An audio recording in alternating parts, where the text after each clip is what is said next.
Good morning. We've heard from some incredible speakers this morning, and I always love hearing Peter and Andreas talk about the opportunities and the challenges with Bitcoin and blockchain and digital currency. And so what I wanted to do was actually take a step back and just kind of do Bitcoin 101. Make sure we understand the history of where it came from, how it works, why it's important, and then talk about why the MIT Media Lab is so excited about this opportunity. And Joey Ito, who's the head of the MIT Media Lab, has described it as one of the most transformative technologies in the next decade. So let's start in the fall of 2008. Some of the things that hit the headlines of the newspapers in the US and around the world was the election of Barack Obama as President of the United States, and at the same time, Wall Street crashing. But what wasn't making headlines at that same time was the release of a white paper from Satoshi Nakamoto, who may be a person, maybe a group of people, unclear.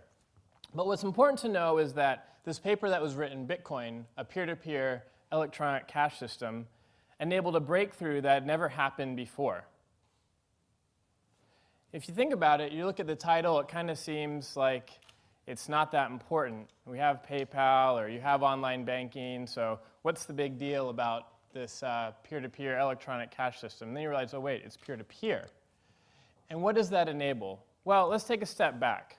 What's something that we do every day on our phones?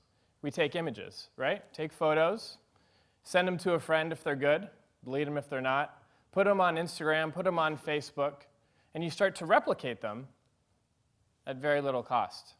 You start to get likes, and you share it around the world. I was in Japan yesterday, took a picture of Joey when we were at this event, sent it to him in the morning, so it would start to get replicated. And that's the beauty of digital, right? That you can take these images and automatically recreate them and share them anywhere at almost no cost. So let's take $1. Let's put it on our phone. Let's send it to 3 people, and then we've created $3, right? No, that's not how it works, right? So what Bitcoin and digital currencies do is if I have a dollar and I give you $1, it doesn't allow me to keep that dollar, which is an important distinction. So it eliminates the double spend. And that's the innovation that happened with that Bitcoin white paper, is that all of a sudden digital assets have ownership, and you can transfer the ownership. So if you think about Bitcoin digital currency, it's really the transfer of the ownership of assets digitally without a bank or other third party. But as we know, it's not just about money. It can be sports tickets, right? So you can go online, you can buy a ticket to a concert or a sporting event, you can download the PDF, then all of a sudden, you can't go to that concert or that event anymore, and so you want to resell it. You can go on Craigslist, you can try and sell that item, but what will happen is you could maybe sell it to 5 people, maybe sell it to 10 people, and all of a sudden you have fraud. Because only the first person to get there that scans that barcode will actually get in. But on the blockchain, you could actually take that ticket, sell it to someone else, and actually have proof that you no longer have ownership of that ticket. And the person that you sold it to now has ownership of that ticket. But it doesn't stop with concert tickets. You can do houses as well, property title. So the scale can go from a penny to your house. And how is this made possible? Well, as Peter described, there's a blockchain or a public ledger. And what it is just debits and credits that will take, that's public and can be shared around the world and is shared around the world so that you have this decentralized system. And what that creates is decentralized trust, which we've never really had before. What that allows for is you, who I've never met before, I can give you $1, we can transact online without having met in person. Because before, if I wanted to give you $1, I'd actually have to give it to you in person. But there's no third-party intermediary. And so what it does is it eliminates intermediaries. Well, why is that important? Well, intermediaries charge transaction fees. Right? Today, in 2015, I used to live in Nicaragua. I lived in Nicaragua for 7 years. Today, in 2015, I still can't use PayPal to send money to my friends down there. But I can send them Bitcoin instantly. So let me talk about why it's not just about money and how Andreas touched upon something that was really important, that email was the first killer app, right, of the internet. That was before we had Google, before we had Amazon. So we had the internet, which is TCP/IP, and then on top of that, we created other protocols. So we had HTTP, so you could do web browsing. We had FTP, so you could upload and download files. And then we had SMTP, so you could send emails, right? And why is that important? Well, and everyone says, well, why is this decentralized system important? We have banks, and they work okay for me. Well, what's important is when we started out with the internet and we started out with email, you had these magical 3 words, you've got mail. But you've got mail only from other people on AOL. It wasn't until we had SMTP that we could start sending emails to other people on Hotmail, on CompuServe, on Gmail, et cetera. And that was important. And so if you look at the public ledger or blockchain and you see what's being built on top of that, you've got money, right? So you've got Bitcoin. But they're also putting identity. They're putting reputation. They're putting marketplace. And so these are new protocols that are built out. And if you think about it for a second, and you think about who are some of the greatest intermediaries out there, that actually replicates their entire stack, right? To me, I call that the eBay stack, right? What's the eBay stack? The transfer of money, your identity as a buyer or a seller, your reputation as a buyer and seller, and then the marketplace of buyers and sellers. And so all of a sudden what's happening is you have these open protocols, so you're no longer stuck on eBay, so that you can transact with people outside of eBay. And if you think about it, everyone talks about Uber and Airbnb and Lyft and these other marketplaces of being incredibly disruptive to the traditional industries, but what will be interesting in the future is that if this open protocol actually disrupts the disruptors, because they're an intermediary as well. So what else does that allow? Well, for more than 5,000 years, civilizations around the world have been using stamps. In some countries, they use stamps to, they're made of wood. In some, they're made of stone, and others, they're made of rubber. But what they do is they authenticate that this document was approved by the government, or this document was signed by this company, et cetera. I had a friend, an entrepreneur in Mexico, who in Mexico you have to not only sign your name, but then you also have to put a stamp from your company to make sure that it's actually valid before you send it to the bank or open a bank account or something like that. And I had to do that in Nicaragua as well. And when he was leaving the country, security pulled him aside. And they said, "Sir, why are you leaving with your company stamp?" But it's such a silly thing. It's kind of like authentication theater that these stamps hold so much power.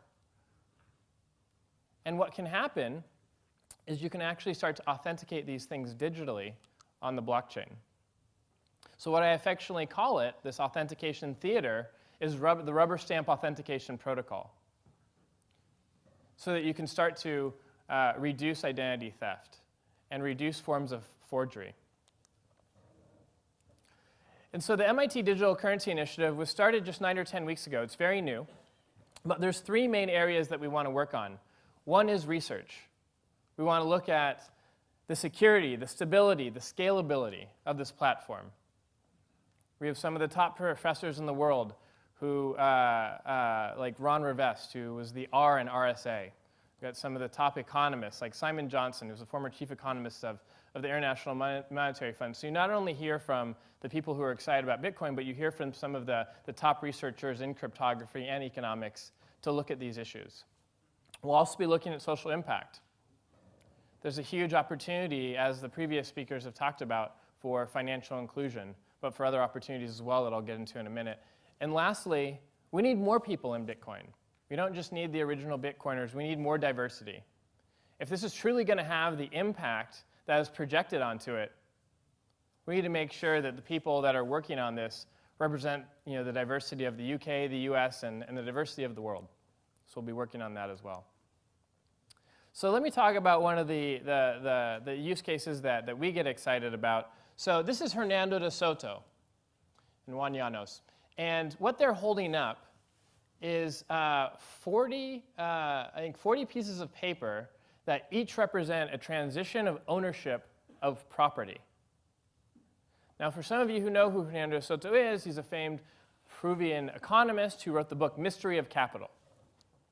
And his idea behind Mystery of Capital is why capitalism took off in countries like the United States was because most small business owners started their company by borrowing against the equity of their home. But what happens in Peru, or for example in Egypt, where 92% of people don't have formal property title, is that you get all this capital locked up and can't be used. So in Egypt, that represents more than $400 billion in capital that's unlocked. If we were to have property title, be able to go onto the blockchain. But what happens when you have a change of government in a country that no longer respects the property titles that were issued? Well, if it's on the blockchain, you can't just have someone in the back of a government office use a rubber stamp to forge something to say that you never owned that property. Or you talk about identity theft. I was talking to Andreas last night about this, and he had the way he explained it is, there's $14 billion in annual loss of physical theft each year in America. There's $24 billion in annual loss of identity theft. It's because we've been spending hundreds, thousands of years practicing protecting our property. However, we've only been trying to protect our identity for a few years. And the blockchain can help start to address this by starting to protect the information. Right now, information is of value, right? I was someone who worked in the federal government, and I got the letter from the Office of Personnel Management that said, "We're sorry to report, but your information has been hacked." So now they have my entire job application, my past addresses, my full name, my social security number, my birth date, my parents' names, et cetera, et cetera. Basically, the answer to every question that you need to reset my password for anything, for a bank, for my email, et cetera. But why is that important? Why is information valuable? Well, when you can start to give information that you only need and authenticate that you are this person in a way by using the blockchain, all of a sudden, that information, of just knowing that information, no longer becomes of value. Or financial inclusion. I was talking to a government who delivers social welfare. They deliver social welfare, and how they distribute it is actually in physical cash. Because a large percentage of the population, 25% of the population who receives this cash, they don't live within 20 miles of an ATM.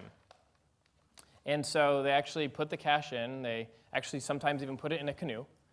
And they get it out there, but it's not just one canoe, it's two canoes, because the insurance company that insures the delivery of this money says that there can only be a certain amount of money that's being delivered in each of the canoes. And so what happens is they end up spending more money on the delivery of the cash than the cash that's delivered, right? And that's why people get excited about mobile money. But what happens is, we had a question earlier that said, well, how do we get people involved? Well, what happens when 25% of the country moves to mobile money, or what happens when they move to Bitcoin? Then all of a sudden, all the entrepreneurs in this audience can start to build out the financial services for the people who haven't had access to that before. So here's a really interesting example. During the protests in Kiev, you had protesters who were really smart, but they didn't have access to the donations they needed to continue their protests. So what they did is they took their QR code, which is just a representation of an address, kind of like an email address, so you could send money into to their wallets. It started to go around and get viral on social media, and then the TV cameras started to pick it up as well. But what happened here is when your QR code goes viral, and they believe in your cause, people start to donate money, and instantly they had $15,000 in their wallet that they could use.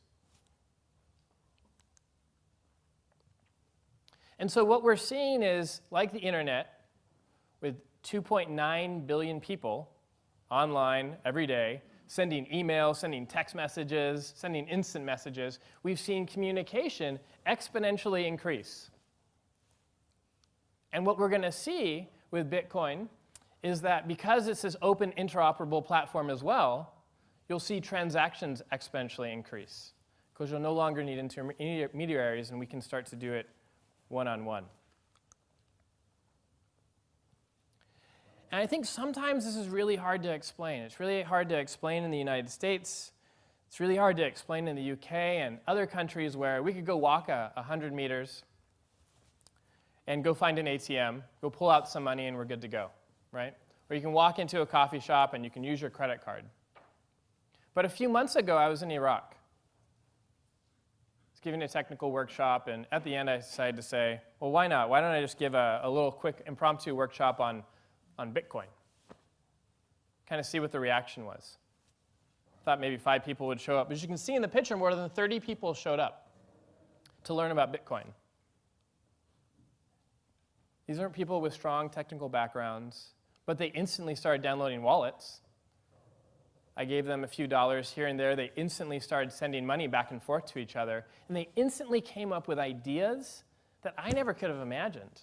I think what's going to be exciting is we're going to see a lot of the innovations that come along in Bitcoin, not from the UK and the US, but from developing nations where the financial infrastructure isn't as strong, and this comes out of a deep need. And so we're excited to help promote this, help support the community, help do the research that's needed as this nascent emerging technology starts to grow. And we're excited to work with you and start to address some of these social impact challenges as well. So there's my email. Feel free to email me. I'd love to talk to you. Thanks so much.